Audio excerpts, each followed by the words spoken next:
looking at this, you can see how there's the pupil of the eye, how the circle, and on the opposite side here, across this crest, I'm not going to reach my finger all the way over there, but you can see. And so let's flip this around just a little bit. And then, of course, you can see the skull images and things, too. We could stare at this thing for hours, and that's the point of it. You can see how the other side is all smooth, like I say, fits in the palm. And then from there, you have the guy, and you hold your hand out maybe like this to even decorate him. So what they're showcasing here is all the stonework that they did. How they did this designs where they put these carvings in here and created the little noses and eyes and faces. It's a pareidolia style of art. And if you look at the bottom, you know, you see the face down there in the crystal, and then on top, you'll probably see another one. I mean, if you guys aren't seeing him, you know, you have a lot of outlets and people that are sharing this, so you guys can see it.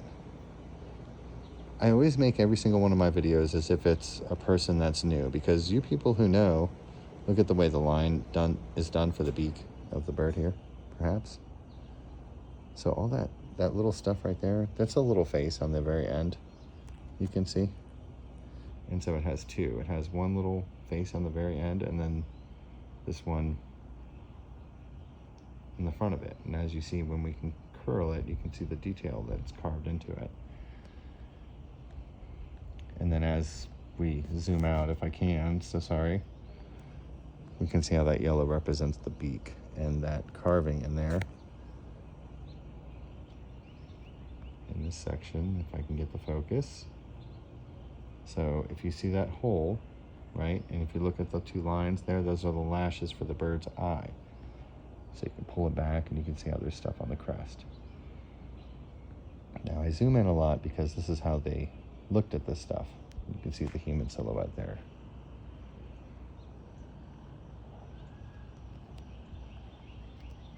Zoom out just a bit so you guys can see how when we flip it on the very bottom again, that beautiful painting, and then as we zoom out, there's face on top of face on top of face.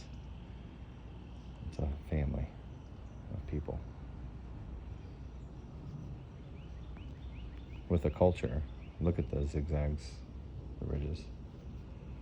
With the culture of nature, they believed that they turned into birds. It was, I'm not going to create a narrative, but they had a culture of believing that they turned into birds. Right? That's all I can say. It's a bird head, and then as you take that beak away, it turns into the human.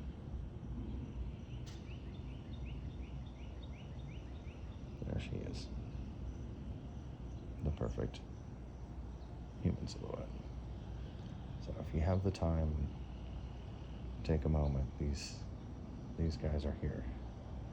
But they're not easily seen. You have to know what you're doing, right? So what I try to do is show that technique so that you can see. If you look into the eye, you can see the star. Looks like smoky quartz, doesn't it? This is a jet white quartz that's painted, and I'm sorry for my finger getting in the way of the camera lens there. These black-faced characters with the painting on the side of the crystal that is black is best seen at night, and it's not just black. All right, Buttercup says it's time to stop the video, so let's go ahead and, I mean, we spent 7 minutes just on the one, and we can go over this a little more. I think it's really special, the way that, geologically speaking, it should not exist. There's no reason why this stone should have the smooth, you can see the skulls and things on it. It's just, it's a beautiful piece, and there's no reason why it should have all this knobby, jutting out stuff like you see, and then the smooth end on the bottom here, right?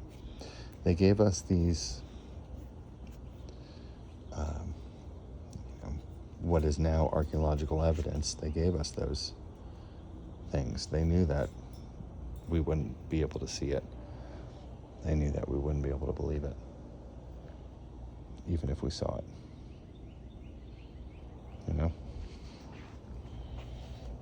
Right? You see the two eyes, of course. Well, I'm holding a skull.